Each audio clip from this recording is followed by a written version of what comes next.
Bienvenidos a esta nueva sesión de nuestro curso de Autodesk Revit.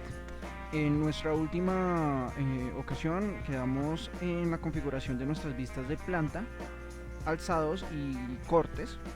Y el día de hoy vamos a explorar lo que corresponden a perspectivas y renderizado dentro de nuestro software. Hasta el momento lo que hemos estudiado han sido pues nuestras vistas en planta, nuestras vistas 2D y nuestra axonométrica, que ha sido la herramienta fundamental para comprender nuestra casa y para empezar a modelar y a verificar cómo está quedando nuestro diseño y nuestro modelo en 3D. Sin embargo, pues como arquitectos nosotros necesitamos otro tipo de herramientas que complementen la visualización de estos espacios arquitectónicos que diseñamos, y en efecto Revit nos brinda una variedad más amplia de perspectivas independientemente de lo que tenemos en nuestro 3D axonométrico. Si nosotros volvemos a Site, podemos comenzar a crear las perspectivas en cualquier planta o en cualquier sección usando la herramienta de perspectiva que tenemos cuando desplegamos nuestro menú de la casita en la parte superior, o si vamos a View, también acá tenemos este menú en donde podemos ver que aparece, bueno, pues nuestra vista 3D por defecto, que es axonométrica, una vista de cámara, que es en efecto una perspectiva, y finalmente un recorrido que podemos realizar.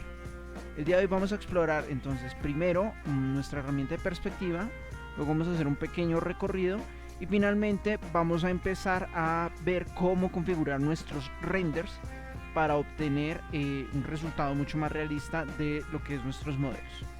Iniciaremos entonces con lo que es la perspectiva. Es muy fácil. Nosotros primero vamos acá a nuestro Project Browser y vamos a ver que dentro de nuestras vistas tenemos una parte que se llama vistas 3D.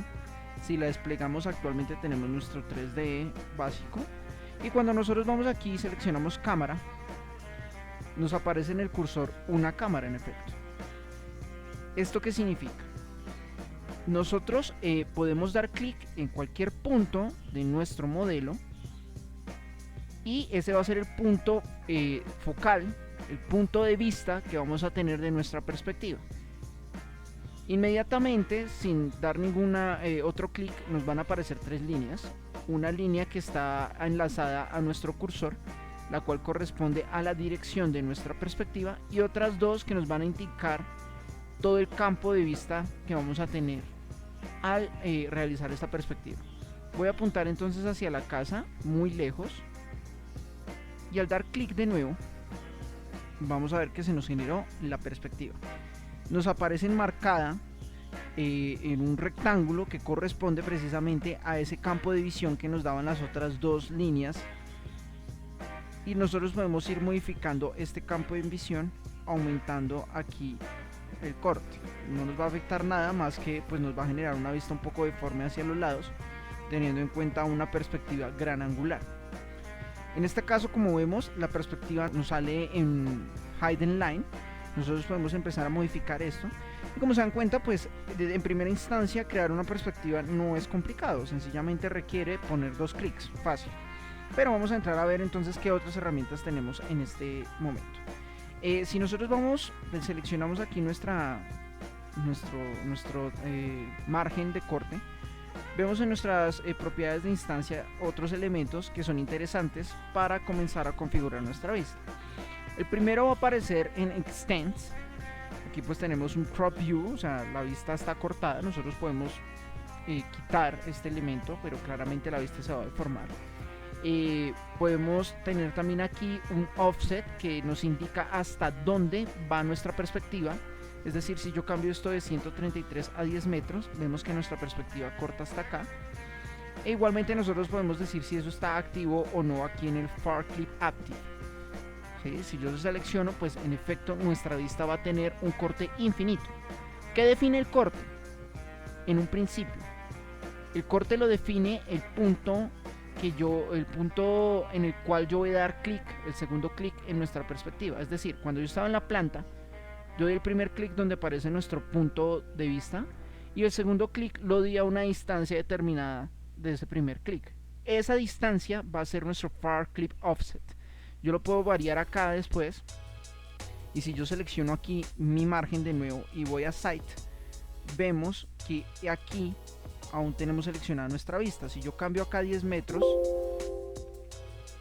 vemos que en efecto nuestra vista se reduce a este punto, ¿sí? Mientras que nuestro elemento, nuestro punto de vista sigue lejos. Esto se va a determinar en primera medida en donde demos el segundo clic. ¿Listo?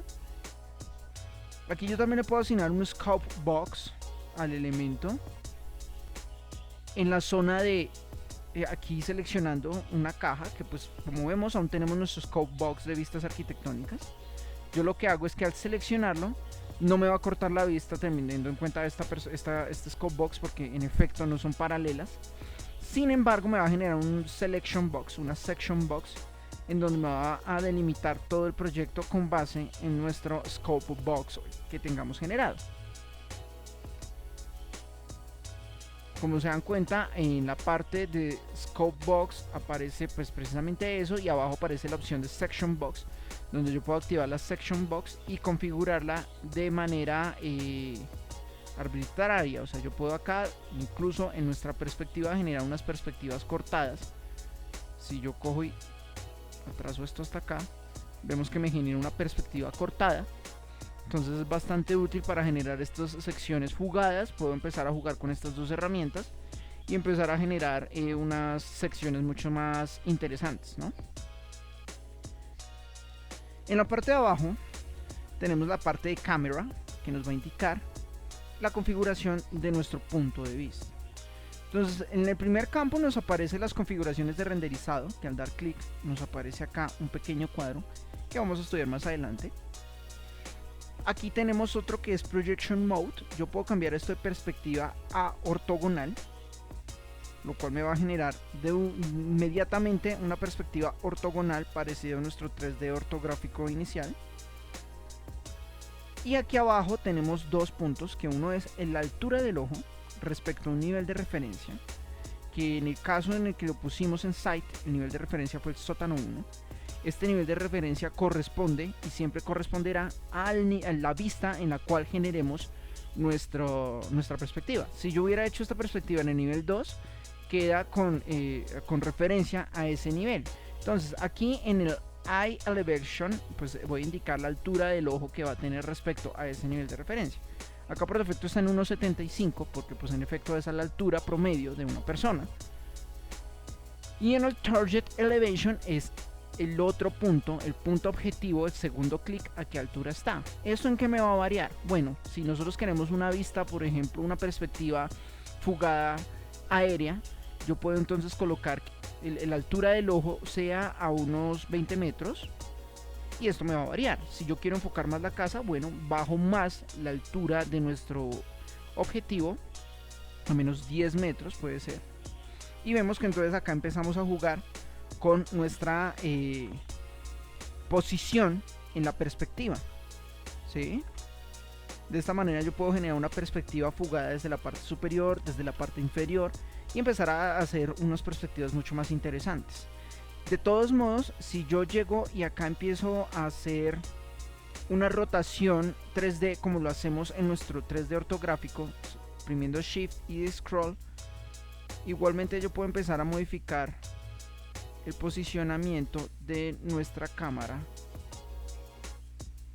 de diferentes maneras, y al ubicarlo en cierto punto aquí nos va a actualizar nuestra altura de ojo, y el objetivo siempre va a quedar en la misma ubicación, porque acá lo que estamos cambiando es la altura de nuestro ojo. Si nosotros cambiamos acá la altura 0, vemos que nuestro punto de anclaje de la rotación de nuestra perspectiva cambia. Vamos a ubicar nuestra perspectiva de alguna manera interesante, puede ser acá. Vamos a ponerla como estaba en este punto. Bien. Entonces, de igual manera, ubicada acá, yo también ya puedo empezar a configurar una mejor implantación para mi cámara. Perfecto. Bien. Los otros elementos que tenemos acá abajo, bueno, ya los conocemos. Entonces aquí tenemos un View Template. Podemos crear plantillas también para 3D Sí, podemos crear templates para nuestras vistas tridimensionales, configurar un 3D básico, comenzar a adecuarlo y aplicar esta misma plantilla a otras perspectivas. Aquí abajo podemos cambiarle el nombre, entonces voy a colocarle perspectiva exterior.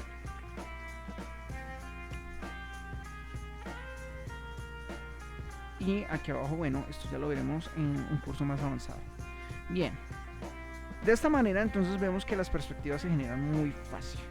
Aquí entonces lo que haría falta sería comenzar a entrar más a estudiar, digamos, lo que sería las configuraciones para las sombras y para los detalles de nuestro render, lo cual vamos a hacer más adelante.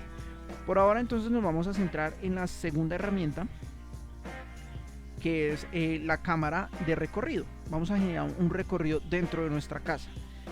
A diferencia de una perspectiva como esta, que es estática y que podemos usar como representación en algún plano de nuestra casa, el recorrido va a ser pues una perspectiva animada, lo que implica que pues obviamente va a salir en un formato de video o en un formato GIF, no va a salir en un formato JPG, por obvias razones. Nosotros vamos a ir a la planta del nivel 1, nuestra zona social, y vamos a generar un recorrido de tal manera que podamos ver la zona social y entrar al estudio. ¿Sí? Podemos hacer el recorrido de esta manera. Vamos a pasar por nuestro estudio, vamos a pasar acá, sala, y terminamos en el comedor, como para hacerlo más interesante. ¿Cómo vamos a hacer esto? Bien, vamos a ir de nuevo al menú desplegable de nuestra casita en la parte superior, y aquí tenemos el walkthrough. Vamos a dar ahí y vamos a ver que nos aparece una cruz.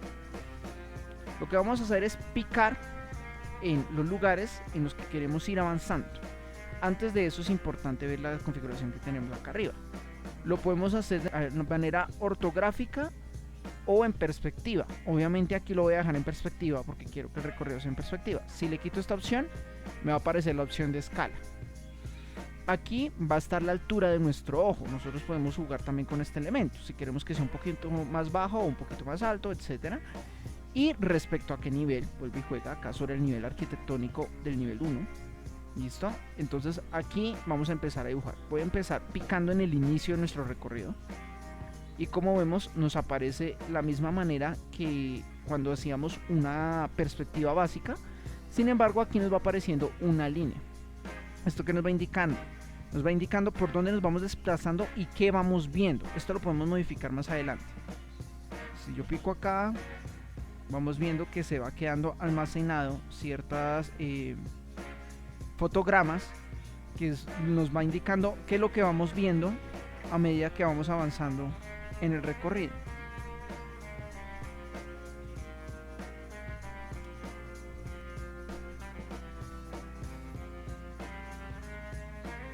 Vamos a terminar nuestro recorrido en este punto. Bien, para terminar lo que vamos a dar es escape y ya nos quedó guardada nuestra perspectiva, nuestro recorrido. Como nos damos cuenta, bueno, aparece la línea del recorrido, aparecen ciertas líneas, pero pues aún no podemos hacer más modificación. Por ahora vamos entonces a ver cómo se comporta el recorrido. Si nosotros vamos aquí en Edit Walkthrough, aquí ya podemos entrar a modificar nuestros puntos. Por ahora lo que voy a darle es en Open Walkthrough para que nos muestre. Aquí entonces quedamos en el fotograma final. Y aquí vemos que nos aparecen unas herramientas de reproducción básicas. Entonces voy a darle que me mande al anterior fotograma clave. Si se dan cuenta, yo acá puedo mandarme a los anteriores hasta llegar al primero. Y cuando yo le doy play, vemos que en nuestra casa pues estamos recorriendo la casa. Una herramienta muy interesante que nos va a permitir, bueno, pues generar otros medios audiovisuales que nos permitan entender cómo se comporta la casa. Si nosotros vemos que nuestra vista está muy segmentada, podemos aumentar el número de fotogramas. Yo puedo agregar acá más fotogramas. La base es 300 fotogramas en todo el recorrido. Entonces aquí me aparece cuántos fotogramas por segundo van a aparecer. Pero yo puedo variar todo este proceso. O sea, yo puedo empezar aquí a configurar que entre dos fotogramas clave, que son los que pusimos, se genere más velocidad o vaya más lento. Vamos a entrar entonces a ver esto más adelante. Por ahora lo que quiero entonces es configurar nuestras perspectivas, porque como se dieron cuenta al darle play, bueno, pues no estamos viendo cosas interesantes, sino solo estamos caminando en la casa, y me interesaría ver digamos, elementos más específicos, como lo sería el estudio, en este caso la sala, y en última instancia lo que es el comedor, ¿cierto? Entonces vamos a volver a nuestro nivel arquitectónico. Vamos a ir seleccionando punto tras punto. ¿Cómo hacemos eso? Entonces aquí vemos que estamos en nuestro primer fotograma clave. Lo que vamos a hacer es aquí saltar al segundo fotograma clave. Al darle Next Keyframe voy saltando en los puntos rojos, y así como lo hice con la perspectiva, yo puedo empezar a manipular esto. Yo puedo empezar a mover esto de tal manera que, sin modificar el recorrido que hace la cámara, sí modifique el punto de vista que va a tener. De esta manera entonces yo puedo decirle a la cámara qué quiero ver, e inclusive ampliar mi campo de vista, porque cada cámara tiene su configuración independiente, ¿sí? Vamos a ir acomodando esto de esta manera. Claramente hay que evitar movimientos bruscos en la cámara, porque pues los movimientos bruscos van a implicar que nuestra cámara se va a mover de manera extraña cuando estemos desplazándonos dentro de la casa. Vamos a hacer esto, listo. Vamos a darle entonces en Open Walkthrough de nuevo, y vamos a ir hasta nuestro último frame, hasta el primero, y le vamos a dar play. Como nos damos cuenta, aquí ya cambió la visualización, pero si se dan cuenta pasa lo que les digo, la cámara se mueve de maneras bruscas dentro de nuestro recorrido, pero se acerca un poco más a lo que tenemos en mente, ¿no? Entonces, ¿cómo vamos a empezar a cuadrar esto? Primero me gustaría que el campo de visión fuera más amplio, entonces así como hice con la perspectiva, sencillamente adecuo esto de tal manera que se vea más espacio. Esto entonces ya va a quedar configurado para todas nuestras vistas. El otro elemento es que, bueno, el Far Clip Offset tal vez esté muy cerca, entonces lo voy a alejar un poco. Aunque es en el interior, quiero que se vea pues el exterior de manera correcta. Listo, como vemos acá, entonces ya se ve más espacio, se ve mucho más interesante. Vemos el exterior. Perfecto.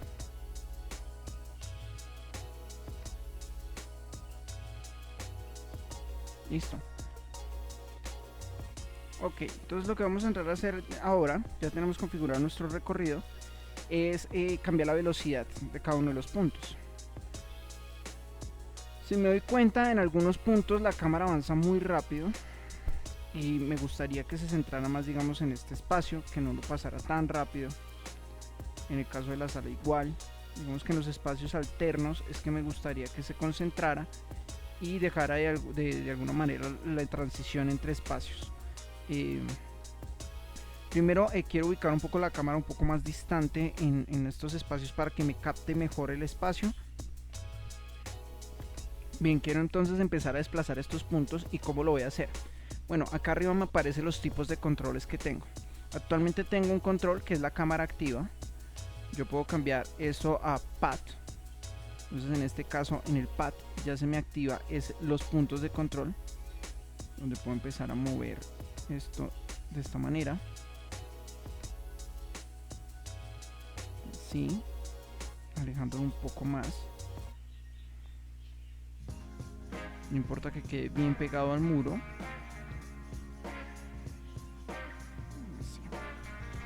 Bien. De esta manera entonces puedo reposicionar mis cámaras. Y aquí puedo agregar puntos, fotogramas clave, o quitar fotogramas clave, en caso tal de que quiera modificar mi recorrido de alguna otra manera. Vamos a volver a Active Camera. Entonces aquí vamos a seleccionar Modify en Edit Walkthrough. Vamos de nuevo a ver cómo quedó nuestro recorrido en esta ocasión. Vamos a darle play. Vemos que en efecto ya se distanció un poco más.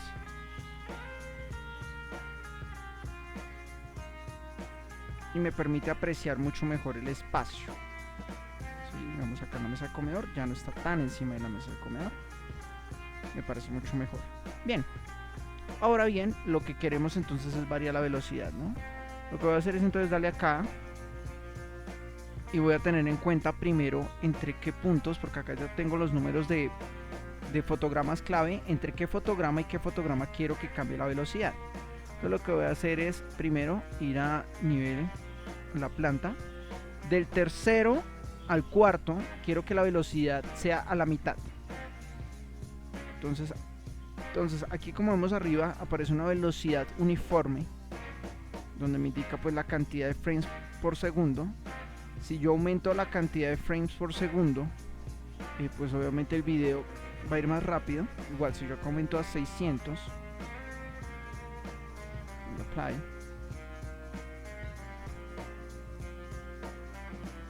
se vuelve mucho más rápido porque la misma cantidad de tiempo va a tener menos frames.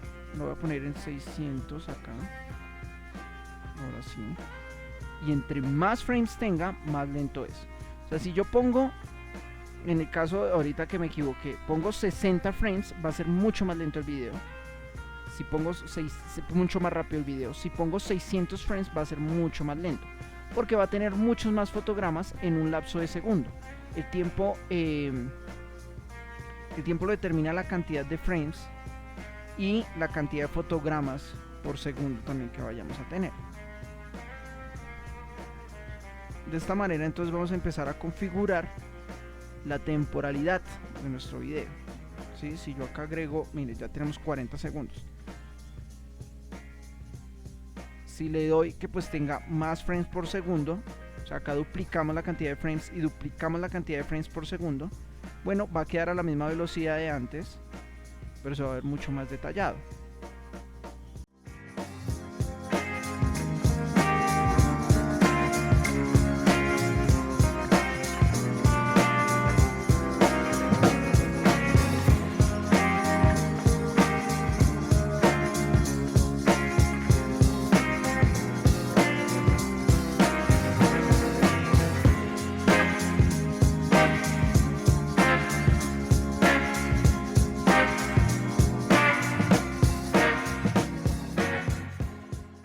¿Listo?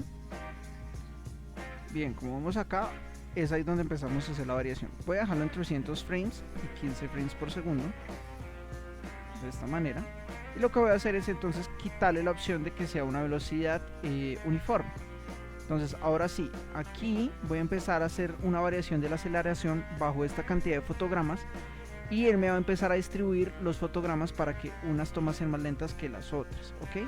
Entonces vamos a ir de nuevo a nuestra vista de planta, y como estábamos en un principio, voy a decirle que del fotograma clave 3 al 4 sea más lento, del 6 al 8, del 6 al 7, y del 9 al 10. Entonces primero del 3 al 4 vamos a decirle aquí en el fotograma 3 que sea 0.5. listo, 0.5, y en el fotograma 9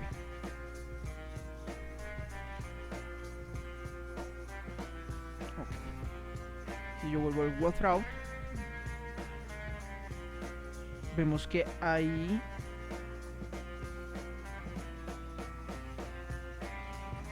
baja un poco la velocidad a la mitad, pero tal vez yo quiera que baje más la velocidad, ¿no? Entonces podemos dejarlo, como se dan cuenta, acá al final se pone mucho más lento. Lo que voy a hacer entonces es ponerlo a punto 3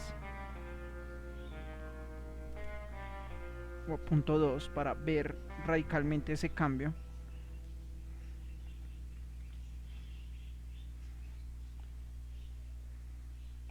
Y vamos a darle play de nuevo. Como se dan cuenta, los frames se balancean. Entonces las zonas que no tienen que tienen velocidad 1 se aceleran, porque lo que está haciendo es que no me va a agregar más frames ni me va a quitar más frames, sino que va a equilibrar los frames que tenemos con los que contamos. Si quiero entonces que sea más lento todo, bueno, vamos a colocarle 400 frames y vamos a agregarle 20 frames por segundo. De esta manera entonces ya va a tener una velocidad mucho más cercana al principio, si se dan cuenta. Entonces ahí se pone mucho más lento. Y es entonces de esta manera que tenemos que empezar a compensar. Si yo quiero que sea más lento, bueno, tenemos que agregarle más frames. Y yo puedo ir verificando en qué fotogramas clave quiero que se ponga más lento. De esta manera nuestro video va a ser mucho más dinámico y no necesariamente tiene que ser un video lineal, aburrido, sino que pues aquí ya le empezamos a agregar mucho más interés al asunto. Bien, estas son las herramientas básicas. Aquí voy a dejar esto con 500 frames y con 25 frames por segundo para dar el resultado final y con nuestro video no sea tampoco ni tan rápido ni tan lento. Entonces aquí lo que tenemos que hacer ahora es darle un poco más de rapidez, digamos, a estas zonas, porque ya se puso muy lento. Si yo le doy acá en cancel, me pausa, me detiene el video. Entonces lo que voy a hacer es que acá donde dije punto 2 lo voy a poner a punto 3. Como se dan cuenta, ahí cambia los números, porque me va a decir en qué frame está ubicado y cuánta velocidad tiene y cuántos frames va a tener. ¿Listo? Eso va a variar. Entonces le voy a dar OK. Como se dan cuenta, aquí ya no es tan lento y ya funciona mucho más fluido nuestro modelo. Se ve mucho mejor nuestro recorrido. Bien, de esta manera entonces ya hemos visto cómo generar unas perspectivas estáticas y unos recorridos dinámicos en nuestros modelos, que pues va a ser una herramienta de visualización arquitectónica muy útil en caso tal de que no contemos con programas de desarrollo de renderizado más avanzados. Pero pues por ahora lo que hemos visto sencillamente ha sido en vista de blanco y negro, en un trazado de línea oculta. Pues ya la hora es empezar a configurar nuestras vistas para que tengan un acabado mucho más realístico y finalmente pues proceder a generar nuestro render, ¿no? Vamos a proceder entonces de nuevo a nuestra perspectiva exterior, la primera que hicimos. Aquí la tenemos. Vamos a salirnos de editar nuestro recorrido, el cual queda guardado aquí en el Project Browser en la parte de World House. Aquí vemos que el primer recorrido. Y vamos a empezar entonces a modificar esta perspectiva. El siguiente paso dentro de nuestra configuración va a ser entender cómo funcionan las sombras. En la clase anterior, en la parte de alzados, vimos por encima cómo funciona este caso de sombreado, pero aquí vamos a entrar a estudiarlo mejor. Entonces lo que voy a hacer es lo siguiente. Vamos a ver que aquí no solo le aplico una sombra, sino que también ubico mi proyecto en cuanto al espacio y al recorrido del sol, lo cual lo va a hacer mucho más realista y más en casos como este, en el cual pues es un proyecto que se encuentra en una latitud alta, lo que implica que la influencia y la incidencia solar va a ser distinta en muchas épocas del año. La idea es empezar a ver precisamente cómo funciona esto. Si nosotros vamos aquí a la parte inferior, vemos dos elementos, uno que se llama el Sun Path y el otro que es el Shadows. Bueno, el Shadows ya lo usamos la vez pasada, que es en efecto activar nuestras sombras. Si yo le doy clic, se me activa la sombra. Y como vimos en el Sun Path, yo puedo acá darle en Sun Settings y empezar a configurar la posición de nuestro sol. Ahora bien, si nosotros vamos a nuestra perspectiva ortogonal, voy acá a apagar el Scope Box y activamos estas dos herramientas que tenemos acá abajo. Una es el Sun Path Off y el otro es el Sun Path On. Si yo le doy en On, aquí me va a salir el primer cuadro, que es un sol que no se ve. Entonces aquí me dice, bueno, ¿qué quiere hacer? ¿Quiere cuadrar una ubicación, fecha y una hora específica o quiere trabajar con la configuración actual? Por ahora lo vamos a dejar con la configuración actual. Vamos a dar acá OK y vemos que nos sale una especie de brújula. Se dan cuenta, aquí el norte aparece ubicado a 45 grados de nuestra Villa Tugendhat, porque en un principio lo acomodé así y aparece en gris. Bueno, si nosotros prendemos las sombras, aquí vemos las sombras, pero ¿qué podemos hacer con esto? Bien, si nos vamos aquí y le damos en Sun Settings, vemos que acá Lighting aparece normal, pero si yo le doy en Single Day, le doy Apply, me va a aparecer el sol. Perfecto. Aquí podemos ver entonces la incidencia solar en nuestro edificio en determinada fecha y en determinada hora. Si yo selecciono mi sol, aquí podemos ver, como se dieron cuenta, el rango de movimiento que va a tener nuestro sol, la ubicación del sol a través del año, según la ubicación que tiene por defecto nuestra casa. Usualmente la ubicación por defecto que viene en Revit es Boston, entonces esta va a ser la ubicación de eso. Si yo selecciono acá el camino, yo puedo arrastrarlo de tal manera que yo puedo ir viendo hasta dónde llega y de dónde empieza, si se dan cuenta. De esta manera yo puedo ubicarlo a través del año.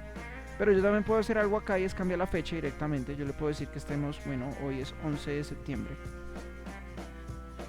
Al 11 de septiembre, entonces aquí aparecen 2 horas, si se dan cuenta. Aparece una, que es la primera hora que vamos a tener, y aquí entonces voy a colocar que sea hasta las 4:23 de la tarde. De esa manera, entonces me va a mostrar el recorrido que va a hacer mi sol en ese rango de tiempo, en esta fecha, en esta ubicación. Desde aquí va a pasar por estos puntos. Bien, esa va a ser la incidencia que va a tener la casa respecto a esto. Pero hay otras configuraciones. Yo puedo ir a Sun Settings y bueno, acá tenemos Single Day. Yo le voy a dar acá en Steel, que va a ser una hora específica. Yo puedo dar acá en Apply y aquí ya me desaparecen las 2 horas. Este es el que más uso yo. Y aquí entonces yo puedo colocar ahora sí una hora específica del día y el sol se va a mover.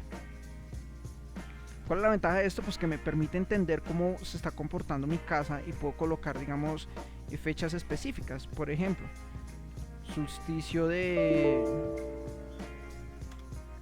invierno, ¿no? Solsticio de verano. Entonces aquí vemos cómo se comporta en el solsticio de verano. Solsticio de invierno. Aquí podemos ver cómo nuestra casa se está comportando en el solsticio de invierno a esa hora. Bastante útil para empezar a generar perspectivas específicas bastante interesantes, ¿no?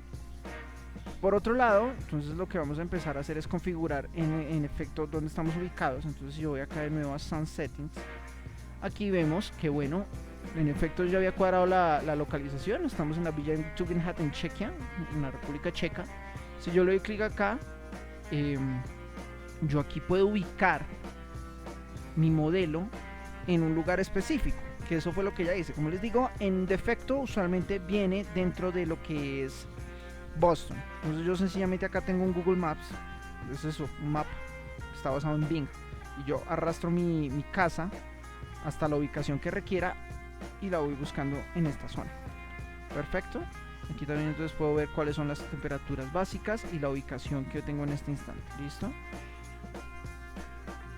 Si yo pongo multi-day, bueno, aquí entonces ya empieza a mostrarme el comportamiento del sol en diferentes fechas y en diferentes horas. Si yo le doy apply, aquí entonces ya me aparecen 2 líneas de recorrido de sol y me va a generar una soleación correspondiente a toda esa zona. ¿Sí? Si yo llego a mover esto de nuevo, esto a 4 de la tarde, aquí me va a mostrar cómo hacer la incidencia solar en todo ese tiempo. ¿Sí?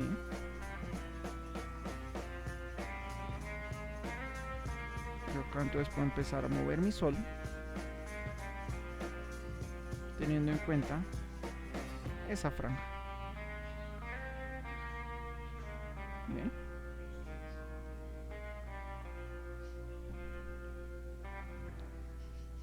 Por último, en Sun Settings tenemos Lighting, que es una iluminación estándar en la cual yo le ubico sencillamente un ángulo del azimut y una altitud, que pues la más básica. Usualmente prefiero trabajar directamente con una soleación bastante real. Entonces el que yo uso siempre es Steel. Lo voy a ubicar a las 11 de la mañana, 11:30, y le voy a dar OK. Listo. De todos modos, el camino en la incidencia solar, este patrón de sol, es solo una referencia. Yo puedo tener el sombreado con el patrón de sol apagado y la misma configuración va a dar. Bien. Otro aspecto que hay que tener en cuenta acá en Sun Settings es el nivel en el que se van a proyectar las sombras. Si yo llegase a cambiar esto a un nivel más alto, nivel 2, y lo doy a Apply, no me va a aplicar sombras desde ese nivel hacia abajo. La idea es siempre colocar el nivel más bajo y siempre va a aparecer en el nivel más bajo, ¿sí? Perfecto. Entonces, ya hemos configurado esto acá. Lo que voy a hacer es proceder a configurarlo en nuestras perspectivas. Si yo voy acá y le doy en Sound Settings, bueno, le voy a decir en Steel que me coloque, vamos a ver, esta hora. Puede ser esta hora perfectamente, lo voy a subir a las 11:29. Y vemos aquí que entonces podemos empezar a jugar con nuestras sombras. De todos modos, aquí yo puedo activar el Sandpad, pero pues va a ser más complejo trabajarlo, porque pues no, en una perspectiva de este estilo no lo puedo trabajar bien. Recomiendo siempre trabajarlo en 3D, ni siquiera en planta, en 3D, que es donde puedo dar como mayor provecho a esta herramienta. Bien, listo. Tenemos nuestras sombras, las cuales se van a aplicar a todas las vistas. Yo lo puedo aplicar en planta, en alzados, en perspectivas, en recorridos. Si yo voy a Site, yo puedo aplicarle sombras a este elemento. Yo puedo acá darle Shadows y aplicarlo si quiero que nuestra vista de localización tenga sombras. Y pues ya vimos en un principio cómo configurar la dureza de estas sombras, ¿no? Bien, entonces vamos a proceder ahora a acomodar lo que son los elementos de visualización. Entonces aquí vemos que nosotros siempre hemos trabajado en Visual Style, Hidden Line y Shaded, que pues nos da como una percepción mucho más cercana a la casa. Voy a apagar nuestros scope boats. Pero quiero pues también, como lo vimos en el tratamiento de materiales, que se pueda ver en realista. Entonces, así mismo como lo hicimos con nuestros con nuestras plantas y con todos estos elementos, yo puedo acá configurar lo que es el estilo de visualización y empezar a agregarle la riqueza que hemos trabajado tanto con los materiales. De esta manera. Ahí vemos también una propiedad bastante interesante, y es la vegetación de nuestro Revit. Esto es una familia que viene con un patrón RCP, si no estoy mal. Si yo acá en Edit Type, aquí yo puedo cambiar el Render Appearance, que es una familia específica en la que me muestra pues el tipo de árbol que va a tener respecto a una imagen. Esto es, no suelo manipularlo, pero digamos que entonces en realista vemos en efecto qué es lo que está haciendo nuestro árbol, que se ve gris y simplón en una vista shaded o en una vista de hidden line. Entonces aquí, como vemos, ya comienza a adquirir otro criterio el elemento, porque pues ya tiene el material, tenemos el sombreado, y lo que haría falta sería aplicar el cielo. Acá puedo aplicarle el cielo como lo hice con las vistas de alzados. Yo acá puedo colocarle un cielo en gradiente y él me lo va a aplicar. O puedo colocar una imagen si quiero un cielo con nubes, etcétera. Ahí empezamos a trabajar, como vemos, en una imagen un poco más interesante. Y entonces, bueno, aquí vamos a empezar a ver diferentes cosas. La primera es que, bueno, nuestra vista realista es una vista, no es un render. O sea, yo puedo seguir trabajando acá y puedo configurarla como tal, como vista, y exportarla como vista. O bien yo puedo generar un render dentro de mi máquina, que lo que va a implicar es que en efecto salga una imagen renderizada, una fotografía de alta calidad que pueda trabajar después. Lo que vamos a hacer en este caso, en primera medida, es acomodar una vista lo más realista posible, y luego vamos a proceder a hacer el renderizado. Entonces, como se dan cuenta, en este punto he acomodado las sombras, he acomodado pues el estilo visual, y lo que quiero hacer es agregarle más riqueza. Entonces voy a ir de nuevo a nuestro Graphic Display Options, y aquí en la primera parte pues nos va a aparecer el estilo de vista, que pues uy, que realista, y nos aparece otra opción que se llama que nos muestre los ejes. Si yo apago esto, me va a desaparecer las vértices en los elementos y va a hacer que se vea menos dibujo y más estilo fotografía, como lo vemos acá. Entonces aquí ya empezamos a agregarle un poco más de realismo al elemento. Yo puedo acá agregarle que me suavice un poco más los vértices con el anti-aliasing, que es una herramienta que viene con el Revit, y entre mejor tengamos una tarjeta gráfica, pues este se va a comportar mucho mejor. En esta parte de nuestro curso siempre recomiendo tener una buena máquina para empezar a hacer estas configuraciones, porque de lo contrario puede que se nos cuelgue. Como vemos acá, entonces ya se suavizó un poco más la perspectiva. Aún sigue siendo una perspectiva no tan real, parece un collage incluso, pero se ve interesante. Entonces acá puedo empezar a jugar con los shadows. Entonces voy a activar las sombras ambientales, que fue las que vimos en la ocasión pasada, que nos va a aplicar un tipo de sombreado distinto al que viene ya con nuestro patrón de sol. De esta manera, entonces aquí, como vemos, ya nos aplicó otro tipo de sombreado que pues también enriquece un poco más las superficies. Y en esta parte, acá yo puedo aplicar que las líneas se vean como boceto. Esto va más para el 2D, entonces aquí no va a aplicar, o para la vista en línea oculta. Y vamos a saltar a Lighting. Entonces aquí yo le voy a decir qué tipo de luz va a usar. ¿Sí? Esto va más para el render. Si solo la luz solar de afuera, o si tengo algunos elementos de iluminación dentro, pues puedo decir que la luz solar y artificial. Bien, y aquí entonces yo puedo empezar a aplicar un poco más de luz solar, un poco más de luz ambiental, y reducir un poco más las sombras, tal vez como para que se me vea un poco más el interior de nuestra casa, no se vea tan contrastado. Listo, como vemos acá, entonces claramente nos cambia el tono esta configuración. Entonces hay que tener mucho cuidado, digamos, con esto, porque es bastante delicado y se demora en cargar. Se demora en cargar, ¿por qué? Porque pues estamos en la vista realista.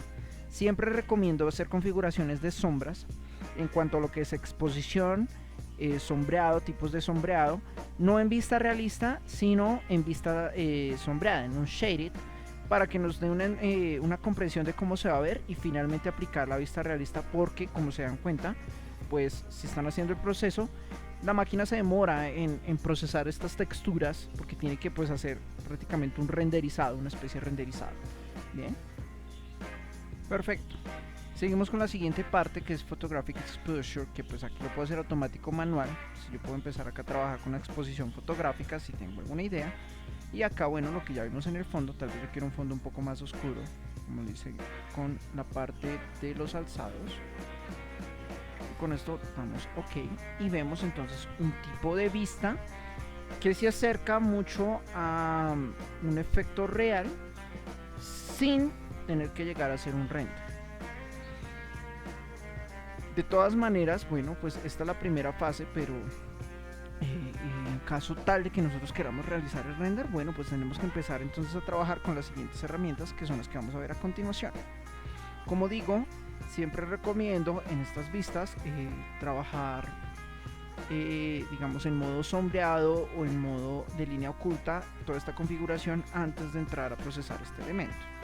Lo que voy a hacer ahora es aplicar otro tipo de visualización. Esta la vamos a dejar así como está. Vamos a duplicar nuestra perspectiva para ver el render, pero lo que voy a hacer es aplicarle a mi recorrido otro tipo de visualización. Va a ser una visualización que no me va a cargar tanto el modelo, no me va a cargar tanto la máquina, porque pues al ser un recorrido y 300 y 600 fotogramas, pues en este tipo de vista realista la máquina probablemente, si no tienen una tarjeta gráfica monstruosa, no va a funcionar. Vamos a pasar entonces aquí a Shaded, nos dan cuenta. Por eso es importante también siempre configurar lo que es en los materiales en Shaded y en modo realista. Vamos a ir acá a Graphic Display Options, vamos a entrar a apagar nuestros ejes, suavizar las líneas, aplicar sombras ambientales de esta manera. Podemos aplicar algún tipo de sombras. Ahorita podemos bajar el sol, como se dan cuenta aquí pues se oscurece. Vamos a acá, como es vista sombreada, no me permite cambiar y activar las luminarias. Y acá lo que vamos a hacer es aumentar la luz ambiental y reducir la dureza de las sombras. Bien, aquí podemos aumentar también un poco el sol para que afuera se destaque más.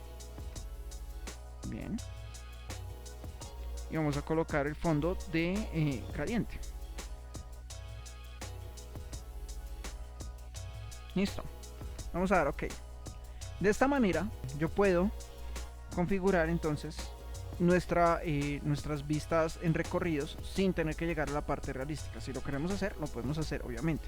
Insisto, tiene que ser una muy buena máquina. Si viene a Edit Walkthrough y le doy play, aquí se va a demorar un poco más cargando, por lo mismo que digo, porque la máquina tiene que pensar cada fotograma. Y pues en un principio, como es la primera vez que corre, se va a demorar un poco en analizar lo que está renderizando. Prácticamente es un renderizado básico, pero como vemos es una visualización esquemática bastante útil. Aquí digamos que lo que haría falta es agregarle tal vez mayor detalle a lo que es el mobiliario. Tal vez aquí digamos, como se dan cuenta, desaparece lo que son los patrones que le ponemos a nuestros materiales en superficies. No vemos el patrón del mármol, no vemos el patrón de la madera, porque apagamos las líneas. Pero de todos modos sí logra una cierta calidad distinta a lo que es pues la línea oculta, que pues también nos brinda cierto interés en lo que estamos realizando acá en este proceso. Esta es una manera de hacer una representación de este estilo. Tenemos la primera, que es acercándonos al render, y esta que pues es más esquemática, pero también puede generar cierto interés en lo que es nuestra representación. Y de igual manera yo puedo aplicar este tipo de vistas en nuestras perspectivas estáticas, o viceversa, aplicarlas realistas en nuestras vistas de recorrido. Pero como se dan cuenta, si con una vista de este estilo el computador ya comienza a ralentizarse, pues imagínense qué puede pasar si lo ponen en realista. Tiene que ser una máquina muy potente, o en su defecto realizar el recorrido en un programa de motor de renderizado exterior que tenga mejor comportamiento. Esto se da porque el motor de renderizado de Revit es un poco tosco, ¿sí? Bien. Con esto entonces hemos terminado los dos tipos de vistas de este estilo. Listo. Voy a ir entonces acá. Vamos a duplicar ahora nuestra perspectiva, la que ya hicimos anteriormente. Ahora acá en Duplicate, clic derecho, Duplicate. Y de esa manera me va a generar una vista, una copia de esta perspectiva con la configuración que ya tiene. Como les dije anteriormente, en este caso vamos a recurrir a la creación de nuestro render. Y pues para eso entonces no necesitamos que nuestra vista esté tan cargada visualmente con los detalles y las texturas como ya lo hicimos con la perspectiva exterior primera. Entonces aquí vamos a trabajar en Shaded, sin sombras por ahora, para que vayan entendiendo cómo funciona nuestro proceso de configuración del render. Todo lo que vamos a hacer primero es ir acá, ponerlo en Handle Line. Listo. Vamos a apagar nuestras sombras ambientales en Graphic Display Options, de esta manera. Vamos a dejarlo así, vamos a trabajar con esto. Como se dan cuenta, ya nuestra máquina vuelve a funcionar bien. Entonces vamos a ir al proceso de creación de renderizado. Aquí abajo tenemos otra herramienta al lado de sombreado, que es una tetera. La tetera es el elemento clave en cualquier programa de renderizado, porque nos indica precisamente el proceso o el cuadro de diálogo para configurar nuestro render. Aquí entonces nos aparece, al darle la tetera, nuestro cuadro de diálogo de renderizado, en el cual pues vemos una serie de configuraciones que vamos a estudiar a continuación. La primera es la calidad del render. Entonces acá podemos configurar si queremos que sea un borrador, medio, alto, el mejor o personalizado. Aquí arriba tenemos la opción de seleccionar si queremos solo renderizar una región de nuestra imagen, lo cual es recomendable cuando estamos haciendo pruebas. Aquí entonces tenemos la configuración de salida, en la cual decidimos la resolución. En este caso de pantalla implica que va a ser de este tamaño literal que tenemos en la pantalla, o de impresión, que usualmente se recomienda en un 150 dpi o 300 dpi. 600 dpi ya es demasiado y 75 es muy poco, entonces aquí vale la pena usar 75 cuando sea un borrador. Igualmente, cuando estamos probando, recomiendo siempre hacerlo en tamaño de pantalla. Como se dan cuenta, cambia, o sea, de 251 milímetros, 1484 píxeles, 830, hay una diferencia clara, ¿no? Incluso nos lo demuestra en el peso, que uno es de 1.6 megas y el otro es de 5.1 megas, y si le agrego más a esto, bueno, va a aumentar, ¿cierto? Aquí abajo en Lighting vemos el mismo esquema que usamos antes. Entonces tenemos el esquema de si queremos que solo se use luz exterior, o si tenemos luminarias en el interior configuradas correctamente, podemos agregar en el exterior luz de sol y artificial. Aquí también podemos configurar si nuestro render es interior, dado que pues, la configuración de sombreado es distinta. Si queremos que sea un render nocturno, podemos agregar que sea solo luz artificial en el interior o que sea solo luz artificial en el exterior. Esto nos ayuda a sacar una especie de render nocturno. No es muy bueno en el caso de Revit, pero pues puede hacer una aproximación. Le voy a dar entonces que sea luz del sol y artificial. Aquí yo puedo configurar el tipo de luces artificiales que quiero que estén prendidas. Acá están todas las que yo puse en la casa y puedo apagar algunas. Aquí de todos modos también yo le puedo decir qué tipo de incidencia solar tenga. En el caso en que lo coloqué a esta hora, yo puedo modificar acá que quiero que sea en otra fecha. Perfecto. El fondo, entonces acá lo voy a configurar.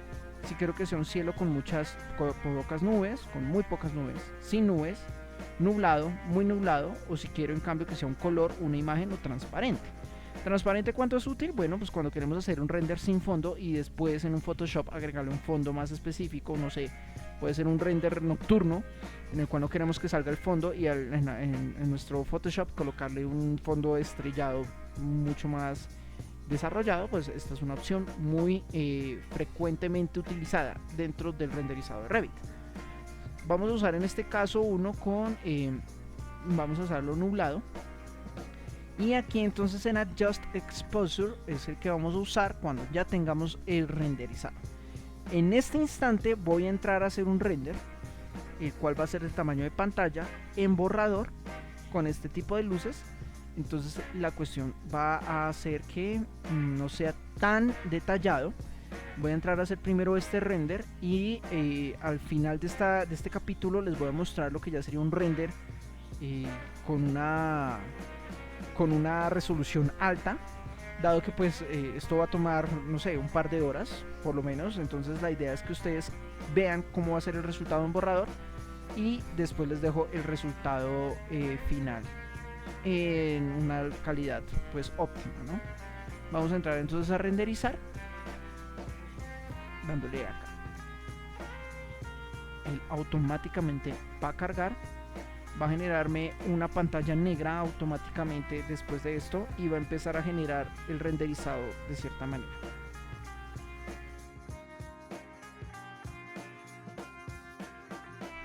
Ok, como vemos el render carga muy rápido porque es un borrador, pero pues la resolución es baja.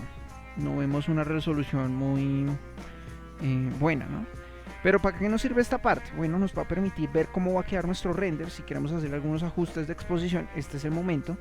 Entonces aquí yo puedo darle en Adjust Exposure. Aquí ya entonces entra a cambiar la exposición y la resolución dentro de nuestro render. Entonces yo puedo variar un poco la exposición. Tal vez lo quiera un poco más expuesto. Le doy Apply. Vemos que se ve más brillante. Highlights. Entonces yo quiero que las luces se vean un poco mejor, los brillos. De esta manera. Shadows, entonces tal vez quiero un poco más oscuras las sombras para que me genere un poco más de contraste. Aquí entonces voy a bajar un poco más la exposición de esta manera. Vean que estos elementos son bastante sensibles. Tal vez la saturación, puedo saturar un poco, a mí me parece que sí está bien. Y el punto, el balance de blancos, entonces yo puedo acá generar un render un poco más cálido, si se dan cuenta, o uno más frío, dependiendo de lo que vayamos necesitando. Digamos que para mí en este punto estaría bien que el blanco se vea un poco amarillento y le damos OK. Yo puedo guardar esta imagen en el proyecto o exportarla. Entonces si la salvo en el proyecto me va a guardar acá, la puedo exportar de una vez. Entonces yo puedo darle acá en export y guardar mi render, o salvarla en el proyecto y colocarle un nombre. Entonces voy a colocarle render borrador. Ok, listo. Y acá abajo me aparece renderings, ya queda guardado. Listo. Como se dan cuenta, para llegar a este punto fue esencial haber trabajado muy bien la materialidad de nuestros elementos. O sea, que se vea el mármol como es, que se vea las paredes como son. Si yo genero un render interior, de seguro se va a ver mucho más interesante. Y lo que voy a hacer ahora es precisamente entrar a configurar el render interior de nuestra Villa Tugendhat, para pues mostrarles el resultado final de lo que va a ser la villa en cuanto a renderizado. Si se dan cuenta, el cielo no pinta mal, el cielo se ve bien, pero pues lo que digo, si ustedes quieren un cielo más específico, bueno, lo pueden cambiar de esta manera. Cuando nosotros exportamos, lo que tenemos acá es que podemos colocarle el nombre que queramos. Entonces voy a colocar exterior borrador, y aquí lo puedo exportar en varios formatos. Lo puedo exportar en JPG, en bitmap, en PNG o en TIFF. Si queremos hacer la edición externa, recomendable hacerlo en TIFF o en JPG. JPG nos va a restringir un poco la configuración. El TIFF es un poco más maleable, pero por ahora lo voy a exportar en JPG, dado que pues es una imagen borrador. Save, y vamos a ver cómo se ve este borrador. Como se dan cuenta, la imagen tiene pues una calidad interesante. De todos modos, aunque es un sketch, me permite interpretar, pero pues si me acerco ya se ve bastante borrosa. ¿Listo? De esta manera, entonces nosotros podemos generar 2 o 3 renders, agregarlos como imagen dentro de nuestro Revit. Si yo le acá a cerrar y cierro acá, automáticamente al cerrar volvemos a la imagen de modelo. Y si vamos acá a renderings, bueno, acá en renderings vamos a ver guardado nuestra vista ya como una imagen. ¿Sí? Entonces yo la puedo colocar como imagen dentro de nuestros planos sin ningún inconveniente. Esto en el caso de exportación de nuestros renders, siempre es importante contar con una buena máquina. Y de todos modos, si vemos que nuestra máquina no llega, o nuestro Revit no satisface mucho el proceso de renderizado que tenemos acá, bueno, podemos entrar a trabajar con motores de renderizado. Yo siempre suelo trabajar más con Twinmotion o con Lumion, más que con los renders de Revit, pero pues es importante conocer esta herramienta porque pues también es útil, ¿no? Finalmente, entonces voy a entrar a configurar una perspectiva, la cual, como les comenté, va a ser interior, y se las voy a dejar aquí en el curso para que puedan ver el resultado final de esa perspectiva. Y pues con esto nada, hemos dado por terminado este capítulo de vistas en perspectiva y renderizado. Espero que haya sido de su agrado, y en nuestro próximo capítulo lo que vamos a hacer es finalmente entrar al acotado y el etiquetado de nuestras vistas de planta. Vamos a generar una vista de detalle para generar un acotado mucho más constructivo. Y finalmente, luego de este capítulo, realizaremos nuestros planos para de esta manera dar por terminado nuestro curso de Revit Architecture. Espero haya sido de su agrado y hasta la próxima.